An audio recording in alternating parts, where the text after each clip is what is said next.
তাহলে দেখো ম্যাট্রিক্সের এই চারটে বিষয় নিয়ে আগে প্রথমে আমরা আলোচনা করি।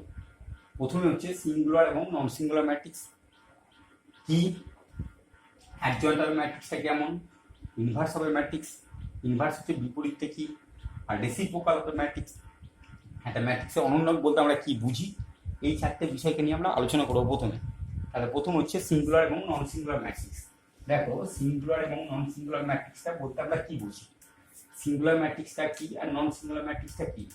একটা ম্যাট্রিক্সকে, একটা বর্গ ম্যাট্রিক্সকে সিঙ্গুলার বলা হলে, একটা স্কোয়ার ম্যাট্রিক্সকে সিঙ্গুলার বলা হলে সিঙ্গুলার হবে কখন, যদি ডিটারমিনেন্টের মানটা শূন্য হয়।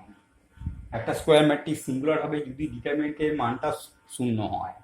নন সিঙ্গুলার হবে, নন সিঙ্গুলার হবে যদি ডিটারমিনেন্টের মানটা নট ইকুয়াল টু জিরো।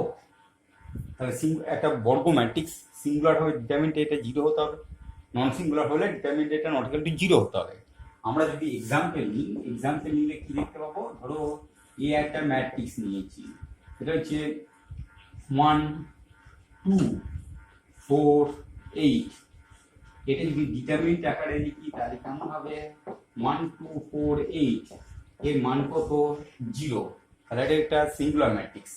একইভাবে যদি আমরা এই ম্যাট্রিক্সটাকে নিই 1 3 4 6, তাহলে এটা নট ইকুয়াল টু জিরো হবে। এর যদি ডিটারমিনেন্ট নির্ণয় করি তাহলে 1 3 4 6, এর মানটা নট ইকুয়াল টু জিরো।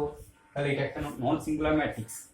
তাহলে সিঙ্গুলার ম্যাট্রিক্স হতে গেলে ডিটারমিনেন্টের মানটা জিরো হতে হবে, নন সিঙ্গুলার হতে গেলে ডিটারমিনেন্টের মানটা নট ইকুয়াল টু জিরো হতে হবে। তাহলে এইটা গেল আমাদের প্রথমে সিঙ্গুলার এবং নন সিঙ্গুলার ম্যাট্রিক্স বলতে আমরা কি বুঝি। এরপরে দেখো অ্যাডজয়েন্ট অফ ম্যাট্রিক্স। অ্যাডজয়েন্ট ম্যাট্রিক্সটা কেমন, অ্যাডজয়েন্ট, অ্যাডজয়েন্ট অফ ম্যাট্রিক্স।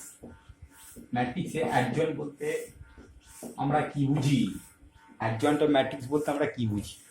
তাহলে অ্যাডজয়েন্ট অফ ম্যাট্রিক্স বলতে বুঝি, ধরো একটা যে কোনো স্কোয়ার ম্যাট্রিক্স আমরা নিলাম, সেই ম্যাট্রিক্সটা হচ্ছে এ ম্যাট্রিক্সটাকে আমরা নিলাম A1 1, A1 2, A2 1, A2 2।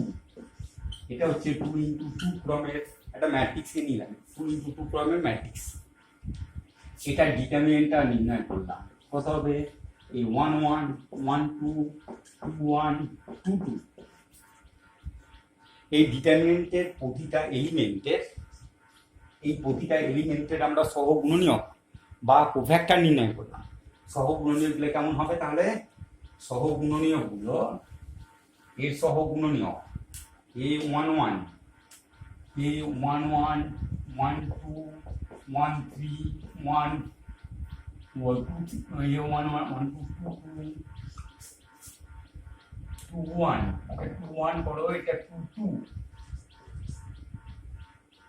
A11 1 2 2 1 2 2।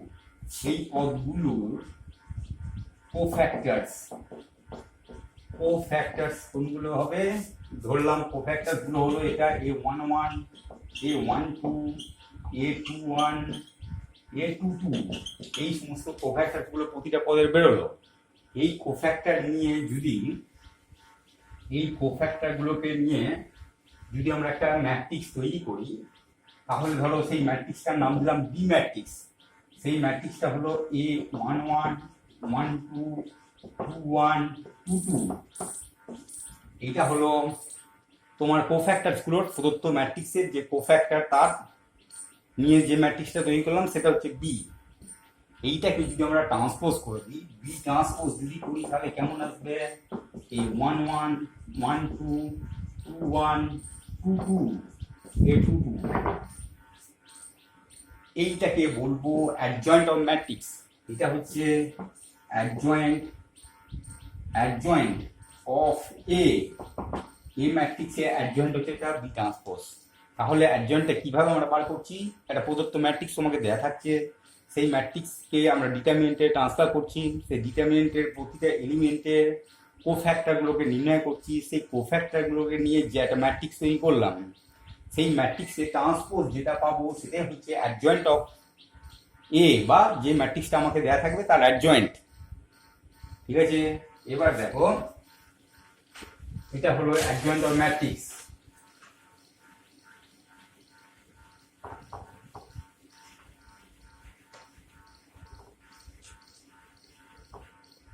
যদি এটা, তাহলে অ্যাডজয়েন্ট অফ ম্যাট্রিক্স আমরা বেরিয়ে গেল।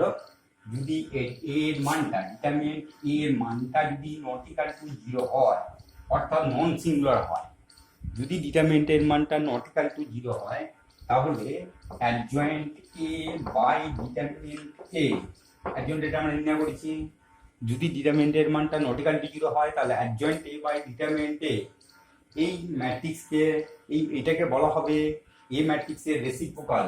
এইটা হচ্ছে এ ম্যাট্রিক্সের রেসিপ্রোকাল, অনন্যক। এ ম্যাট্রিক্সের অনন্যক বলা হবে। তাহলে কি হলো, অ্যাডজয়েন্ট এটা আমরা নির্ণয় করলাম, ডিটারমিনেন্ট এটা যদি নন সিঙ্গুলার হয়, নট ইকুয়াল টু 0 হয়, তাহলে adjoint A by A determinant A, একে বলা হবে এ ম্যাট্রিক্সের অনন্য ম্যাট্রিক্স বা রেসিপ্রোকাল ম্যাট্রিক্স। এরপরে দেখো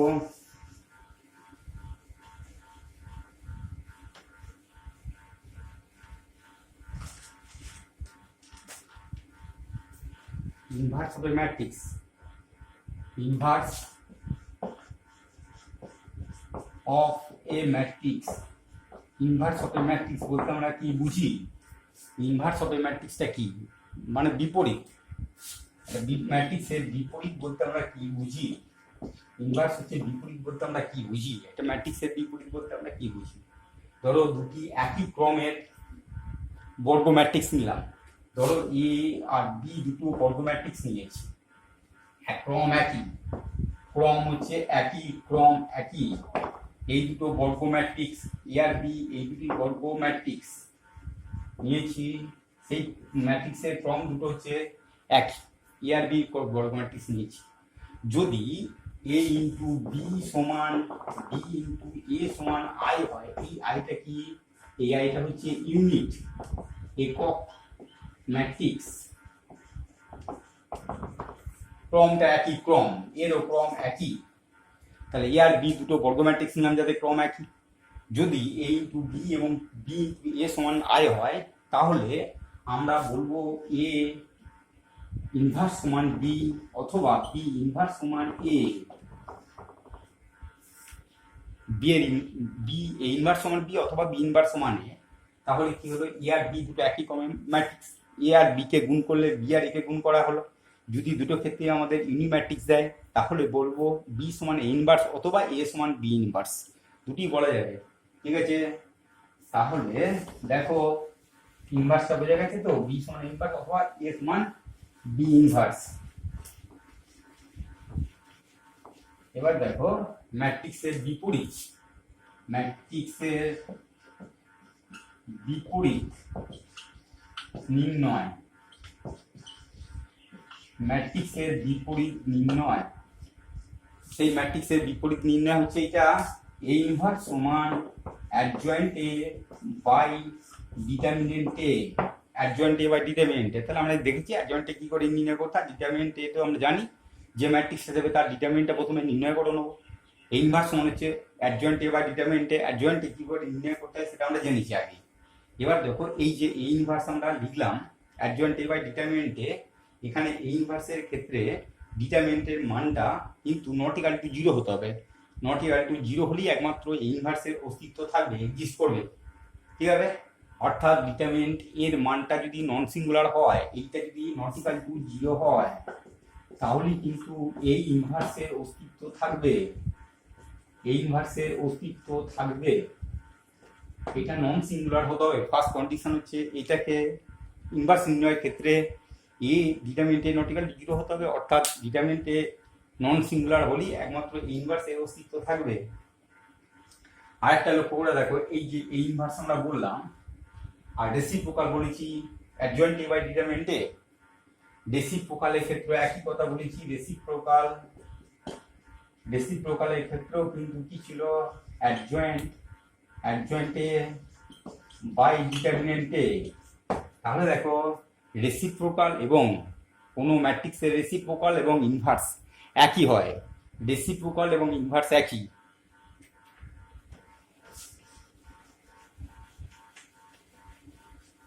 যদি একক ম্যাট্রিক্সের যদি আমরা ইনভার্স করি, একক ম্যাট্রিক্সের যদি আমরা ইনভার্স নির্ণয় করি তাহলে সেটা একক ম্যাট্রিক্সই হবে।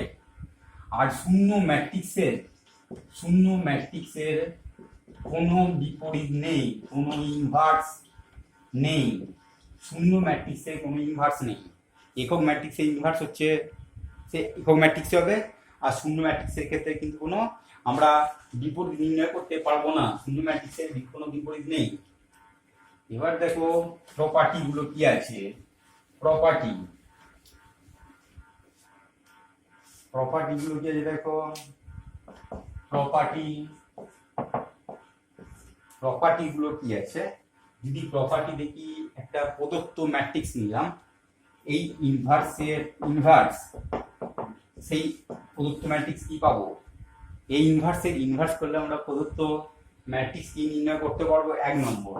2 নম্বর হচ্ছে এ ইনভার্সের ট্রান্সপোজ সমান এ ট্রান্সপোজের ইনভার্স, এই ইনভার্সের ট্রান্সপোজ সমান এ ট্রান্সপোজের ইনভার্স এটা। আর 3 নম্বর হচ্ছে দেখো এবি ইনভার্স সমান বি ইনভার্স এ ইনভার্স। আর 4 নম্বর কোনো ম্যাট্রিক্সের শুধুমাত্র একটি মাত্রই ইনভার্স থাকবে, অর্থাৎ যদি এই ম্যাট্রিক্সের ইনভার্স আমরা নির্ণয় করি সেটা একক হবে, এই ইনভার্সটা একক হবে, দুটো হবে না, একের বেশি হবে না, কিন্তু একের বেশি নয়। এই ইনভার্স যখন আমরা নির্ণয় করব তখন একটাই মাত্র পাবো, একের বেশি কিন্তু পাবো না। একটা ম্যাট্রিক্সের একটা ইনভার্স নির্ণয় করা সম্ভব, একের বেশি নয় কিন্তু। তাহলে ইনভার্স হচ্ছে এ হবে, এই ইনভার্সের ট্রান্সপোজ এ ট্রান্সপোজের ইনভার্স নির্ণয় করা যাবে, এ বি ইনভার্স মান বি ইনভার্স হবে। আর এই ইনভার্সের একটাই মাত্র ইনভার্স আমরা নির্ণয় করতে পারবো, একের বেশি নয় কিন্তু। এগুলো কিন্তু প্রতিটারই প্রমাণ আছে, পরে তোমাদের এই প্রমাণগুলো বলা যাবে। এখন আমরা প্রপার্টিগুলো কি কি আছে ইনভার্সের, অর্থাৎ বিপরীতের প্রপার্টিগুলো কি আছে সেগুলোই বলে দিলাম।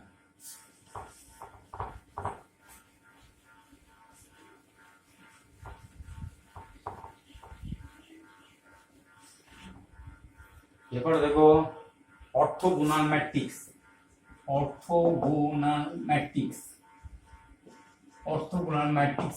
কি? অর্থোগোনাল হচ্ছে লম্ব ম্যাট্রিক্সটা কি? লম্ব ম্যাট্রিক্সকে বলতে আমরা কি বুঝবো? একটা স্কোয়ার ম্যাট্রিক্স একে অর্থোগোনাল বলা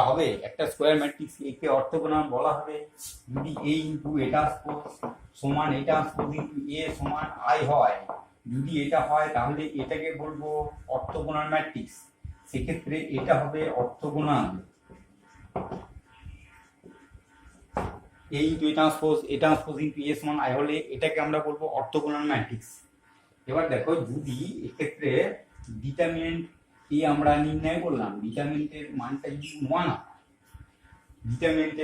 যদি 1 হয় তাহলে বলবো প্রকৃত অর্থোগোনাল, প্রকৃত অর্থোগোনাল